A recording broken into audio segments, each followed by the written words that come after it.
ఓం శ్రీ మాత్రే నమః. ఛానల్లోకి స్వాగతమండి. 1000 కోట్ల దేవతలు త్వరలో కర్కాటక రాశి వారికి పెద్ద అద్భుతాన్ని చూపించబోతున్నారు. మీరు చేసిన మంచి పనుల యొక్క ఫలితం ఈ సమయంలో ఈ రాశి వారికి దక్కబోతుంది. ఎటువంటి పెద్ద అద్భుతం ఆ 1000 కోట్ల మంది దేవతలు మీకు చూపించబోతున్నారు అనే అంశాలతో పాటుగా ఈ రాశి వారికి కలిగినటువంటి విశేషమైన లక్షణాలు, వీరి జీవితంలో జరగబోయే అద్భుతాలు, అలాగే ఈ సమయంలో మీరు చేసుకోవలసిన దేవతారాధన, అలాగే పాటించవలసిన పరిహారాల గురించి ఈ వీడియోలో మనం వివరంగా తెలుసుకుందాం. కానీ అంతకంటే ముందుగా మీరు కనుక మన ఛానల్ని ఇప్పటివరకు సబ్స్క్రైబ్ చేసుకోకపోతే సబ్స్క్రైబ్ చేసుకొని పక్కనే ఉన్న బెల్ ఐకాన్ నొక్కి ఆల్ సెలెక్ట్ చేసుకుంటే మేము ఇలాంటి వీడియోస్ అప్లోడ్ చేయగానే ముందుగా మీకు నోటిఫికేషన్ వస్తుంది. అలాగే వీడియోని ఎక్కడా కూడా స్కిప్ చేయకుండా చివరి వరకు చూస్తేనే మేమేం చెబుతున్నామో మీకు పూర్తిగా అర్థమవుతుంది. జ్యోతిష్య శాస్త్రం ప్రకారం కర్కాటక రాశి రాశిచక్రంలో 4వ రాశి. పునర్వసు నక్షత్రం 4వ పాదం, పుష్యమే నక్షత్రం 1, 2, 3, 4 పాదాలు, ఆశ్లేష 1, 2, 3, 4 పాదాల వారు కర్కాటక రాశికి చెందిన వారై ఉంటారు. కర్కాటక రాశికి అధిపతి చంద్రుడు. ఈ రాశివారి మనస్తత్వం చూసినట్లయితే కనుక మంచి మనస్తత్వం కలిగిన మనుషులనే చెప్పాలి. ఉదార స్వభావం ఎక్కువగా కలిగి ఉంటారు. అంటే ఇతరులు బాధపడుతుంటే తట్టుకోలేని మనస్తత్వం కలిగి ఉంటారు. నిర్ణయాలు దృఢంగా తీసుకున్నప్పటికీ కూడా వీరి మనస్తత్వం చాలా సెన్సిటివ్గా ఉంటుంది. ఎప్పుడు కూడా ఇతరులకు సహాయం చేయటానికి ముందు వరుసలో ఉంటారు. అలాగే ప్రజాకర్షణ స్వభావాన్ని కూడా కలిగి ఉంటారు. ఎవరైనా కొంచెం సమయం వీరితో కొంతసేపు మాట్లాడితే ఖచ్చితంగా వారి యొక్క పర్సనల్ విషయాలు కూడా ఈ రాశి వారితో చెప్పుకోవాలి అనిపిస్తుంది. ఈ విధంగా ప్రజలను ఆకర్షించే విధంగా ప్రత్యేకమైన రీతిలో ఈ రాశివారు మాట్లాడతారు. అలాగే బాల్యం నుంచి వీరికి జీవితంలో ఒడిదుడుకుల సమస్యలు కూడా ఎక్కువగా ఉంటాయి. అధికంగా శ్రమించాల్సినటువంటి పరిస్థితులు కూడా వీరికి ఉంటాయి. బాధ్యతలు కూడా అధికమనే చెప్పుకోవాలి. కుటుంబ సభ్యుల యొక్క భారం అంతా కూడా తమ భుజాల మీద మోస్తారు. అలాగే ఈ రాశికి చెందినటువంటి విద్యార్థుల జీవితంలో కూడా కొంతమంది మిత్రుల కారణంగా మీరు జీవితంలో అనేక రకాలైనటువంటి సమస్యలను ఇంతవరకు ఎదుర్కొన్నారు. ఇక ముందు మీకు మంచి రోజులు రాబోతున్నాయని చెప్పుకోవాలి. అంటే చెడు సహవాసం కారణంగా మీరు జీవితంలో అనేక రకాల అవమానాల పాలయ్యారు. మీ భవిష్యత్తుకు సంబంధించి ఒక చక్కటి నిర్ణయం తీసుకోవటంలో మీరు ఫెయిల్ అవుతూ వస్తున్నారు. ఈ సమయంలో మీ యొక్క జీవితంలో అద్భుతం జరగబోతుంది.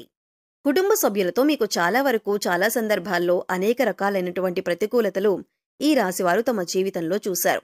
అది స్త్రీలు కావచ్చు, పురుషులు కావచ్చు, మీ జీవితంలో ఇతర వ్యక్తుల వల్ల అవమానపడిన సందర్భాలు కూడా ఉన్నాయి. అలాగే మీ యొక్క వ్యక్తిగత విషయాలు వారితో నమ్మి మీరు చెప్పుకోవటం వల్ల వారు 10 మంది ముందు వాటిని బయటపెట్టి మీ యొక్క పరువు ప్రతిష్టలకు భంగం కలిగించే విధంగా ప్రవర్తించారు. ఈ విధంగా మానసికంగా మీరు కృంగిపోయినటువంటి సందర్భాలు కూడా చూశారు. అలాగే బంధువుల్లో కూడా మీకు శత్రువులు ఉన్నారు. వారు మీ ఎదుగుదలను చూసి ఓర్వలేకపోతున్నారు. జాగ్రత్తగా ఉండాలి. ఎప్పుడైనా సరే ఒక మనిషి ఎదుగుతున్నారంటే వారు దిగజారిపోవాలని వారి మీద ద్వేషం, అసూయ ప్రదర్శించే వ్యక్తులు కూడా చాలామంది ఉంటారు. అటువంటి వ్యక్తులు ఈ రాశి వారి జీవితంలో కూడా చాలా ఎక్కువ మంది ఉన్నారని చెప్పుకోవాలి. అసూయ, కుళ్ళు ప్రదర్శిస్తారు. ఎదుటివారి ఏడుపులు మీ జీవితంలో నెగిటివ్ ఎనర్జీగా మారి మీ జీవితంలో అనేక రకాల సమస్యలను సృష్టించిందనే చెప్పాలి. కానీ ఇకపై మీ జీవితం అలా ఉండదు. మీ జీవితంలో ఇకపై మహాద్భుతం జరగబోతుంది. ఎందుకంటే మీరు చేసినటువంటి పుణ్యకార్యాలు కావచ్చు, మంచి పనులు కావచ్చు, ఈ సమయంలో మీకు మంచి ఫలితాలు ఇవ్వబోతున్నాయి. 1000 కోట్ల మంది దేవతలు మిమ్మల్ని ఆశీర్వదించబోతున్నారు. మీ జీవితంలో మీరు కోరుకునేటటువంటి ఒక పెద్ద అద్భుతం జరగబోతుంది. ఆర్థికంగా పురోగతి సాధించటానికి ఆదాయ మార్గం పెరిగే అవకాశాలు కనిపిస్తున్నాయి. అలాగే వ్యాపారస్తులకు వ్యాపారంలో లాభాలు పెరగటానికి మీరు ఇదివరకు ఏదైనా ప్రయత్నం చేసినట్లయితే ఆ ప్రయత్నం ఫలించే అవకాశాలు కూడా కనిపిస్తున్నాయి. అలాగే ఉద్యోగస్తుల జీవితంలో కూడా మీరు ప్రమోషన్ శుభవార్త వినే అవకాశముంది. నిరుద్యోగస్తులకు ఉద్యోగం లభించే అవకాశముంది.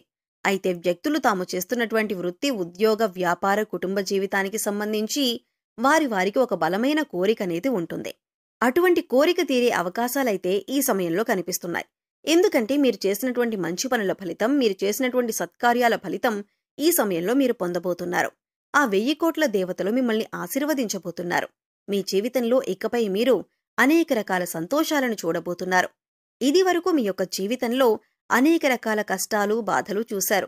ఆర్థిక సమస్యలతో సతమతమయ్యారు. ఆర్థికంగా మీరు పురోగతి సాధించటానికి ఎన్నో రకాల ప్రయత్నాలు చేసినా ఆ ప్రయత్నాలేవీ ఫలించలేదు. ఈ విధంగా మీ జీవితంలో అనేక రకాల సమస్యలు ఎదుర్కొన్నారు. కానీ ఇకపై మీరు అటువంటి సమస్యల నుంచి బయటపడతారు. ఎందుకంటే దేవతలు ఈ సమయంలో మీ పైన అనుగ్రహాన్ని కురిపించబోతున్నారు. ఏదైతే బలమైన కోరికను మీరు కలిగి ఉన్నారో, భవిష్యత్తుకు సంబంధించి మీరు ఏదైతే ఇది జరగాలి అని ఆరాటపడుతున్నారో, దానికి సంబంధించి ఒక పెద్ద అద్భుతమైతే ఈ రాశివారి జాతకంలో కనిపిస్తుంది.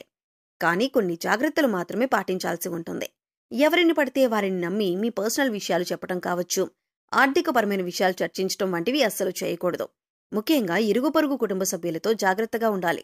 కొంతమంది వ్యక్తిత్వం ఏ విధంగా ఉంటుందంటే, మన ముందు చక్కగా మాట్లాడతారు, చూడటానికి మన శ్రేయోభిలాషుల్లా కనిపిస్తారు. కానీ బయటికి వెళ్లి మనం చెప్పిన విషయాలు వక్రీకరించి చెబుతూ ఉంటారు. మనల్ని అవమానపరిచే విధంగా, నలుగురిలో మన పరువు ప్రతిష్టలకు భంగం కలిగించే విధంగా ప్రవర్తిస్తూ ఉంటారు. అటువంటి వ్యక్తులు ఈ రాశివారి యొక్క జీవితంలో చాలా ఎక్కువ మంది ఉన్నారు. కాబట్టి మీరు ఇరుగు పొరుగు వారితో కానీ, కుటుంబ సభ్యులతో కానీ మాట్లాడేటప్పుడు కూడా వారి యొక్క ఆలోచన విధానం ఏ విధంగా ఉంటుంది అని గమనించాలి. అంటే వారు నిజంగా మీ మంచిని కోరుకుంటున్నారా అనే విషయాన్ని అర్థం చేసుకొని మీ విషయాలను వారికి తెలియజేయండి. లేకపోతే మాత్రం అనేక రకాల సమస్యలను మీకు మీరుగా కొని తెచ్చుకున్నట్టుగా అవుతుంది. ఆ విధంగా మీ యొక్క జీవితంలో పెద్ద సమస్యలు మీ యొక్క తొందరపాటుతనం వల్ల, మీ యొక్క అవగాహన రాహిత్యం వల్ల పొందుతారు. ఇటువంటి జాగ్రత్తలు తీసుకుంటే మాత్రం మీ యొక్క జీవితం చాలా సజావుగా, సంతోషంగా సాగిపోతుంది. కానీ ఇకపై కూడా మీరు పుణ్యకార్యాలు చేయటం వల్ల మరిన్ని సత్ఫలితాలను పొందుతారు. అంటే మీరు అనాథాశ్రమంలో వృద్ధులకి కానీ, పిల్లలకి కానీ మీకు వీలైనంతలో వారికి సహాయపడండి. లేని వారికి ఆహారం, బట్టలు, దుప్పట్లను ఇవ్వండి. ఇలా చేయటం వల్ల 1000 కోట్ల మంది దేవతల అనుగ్రహాన్ని మీరు సులువుగా పొందుతారు. అంతేకాదు, ఇలా చేయటం వల్ల ఈ రాశివారు తమ జీవితంలో మున్ముందు ఇంకా మంచి ఫలితాలను పొందబోతున్నారు. కొంతమంది వ్యక్తుల విషయంలో మాత్రం కొన్ని జాగ్రత్తలు పాటించాలి. ఇలా చేస్తే మీ యొక్క జీవితం సజావుగా, సంతోషంగా సాగిపోతుంది. మిమ్మల్ని గతంలో అవమానపరిచిన వారు కూడా ఈ సమయంలో గుణపాఠమైతే నేర్చుకోబోతున్నారు. అంటే మిమ్మల్ని అవమానించిన వారికి వారు చేసిన తప్పు తెలుసుకొని పశ్చాత్తాపపడే సమయం ఉంది. ఏ విధంగా అయితే మిమ్మల్ని అవహేళన చేసి అవమానపరిచారో వారు కూడా అంతే స్థాయిలో అవమానపడబోతున్నారు. మీ దగ్గరికి వచ్చి క్షమాపణలు చెప్పే అవకాశాలు కూడా కనిపిస్తున్నాయి. ఈ విధంగా మీ జీవితంలో ఏదైతే ముఖ్యమైన అంశంలో, అంటే శారీరక సమస్య కానీ, మానసిక సమస్య కానీ, ఆర్థిక సమస్య కానీ, ఎటువంటి ఇబ్బంది అయినా సరే దాని నుంచి మీరు బయటపడబోతున్నారు. ఏదైతే మీ యొక్క జీవితంలో మీకు తీరని కోరికగా ఉందో, లేకపోతే కనుక మీకు గడ్డు సమస్యగా ఉందో అది తీరే అవకాశాలు కనిపిస్తున్నాయి. ఎందుకంటే 1000 కోట్ల దేవతలు మీ మంచితనానికి మెచ్చి మీ కోరికను నెరవేర్చబోతున్నారు. ఇక ఈ సమయంలో మీరు చేసుకోవలసిన దేవతారాధన, అలాగే పరిహారాలు చూసుకున్నట్లయితే శివారాధన మీకు అనుకూలమైన ఫలితాలను ఇస్తుంది. శివస్తోత్రాలను పఠించండి. శివనామస్మరణ చేసుకుంటూ ఉండండి. అలాగే మీ ఇష్టదైవ నామస్మరణ కూడా చేస్తూ ఉండండి. నిత్యం దైవారాధన, దీపారాధన చేస్తూ ఉండండి. పేదలకు అన్నదానం, వస్త్రదానం చేయండి. మూగజీవాలకు, పశుపక్షాదులకు ఆహారాన్ని, నీటిని అందించండి. ఇలా చేయటం వల్ల గత జన్మల్లో చేసిన పాపకర్మల యొక్క దుష్ప్రభావం తొలగిపోతుంది. సో చూశారు కదండి, 1000 కోట్ల దేవతలు త్వరలో కర్కాటక రాశి వారిని ఎలా అనుగ్రహించబోతున్నారు, ఈ రాశివారి జీవితంలో ఎలాంటి అద్భుతం జరగబోతుంది, ఏ విషయంలో మీరు జాగ్రత్తగా ఉండాలి అనే అంశాలతో పాటుగా ఈ సమయంలో మీరు చేసుకోవలసిన దేవతారాధన, అలాగే పరిహారాల గురించి ఈ వీడియోలో మనం వివరంగా తెలుసుకున్నాం కదా. ఈ వీడియో మీకు నచ్చినట్లయితే లైక్ చేయండి. మీ ఫ్రెండ్స్ అండ్ ఫ్యామిలీ మెంబర్స్లో ఎవరైనా కర్కాటక రాశి వారు ఉన్నట్లయితే వారితో ఈ వీడియోను షేర్ చేసుకోవటం మర్చిపోకండి. అలాగే ఇప్పటివరకు మన ఛానల్ని కనుక మీరు సబ్స్క్రైబ్ చేసుకోకపోతే సబ్స్క్రైబ్ చేసుకొని పక్కనే ఉన్న బెల్ ఐకాన్ నొక్కి ఆల్ సెలెక్ట్ చేసుకుంటే మేము ఇలాంటి వీడియోస్ అప్లోడ్ చేయగానే ముందుగా మీకు నోటిఫికేషన్ వస్తుంది. మరో చక్కటి వీడియోతో మళ్ళీ కలుద్దామండి. ఓం శ్రీ మాత్రే నమః.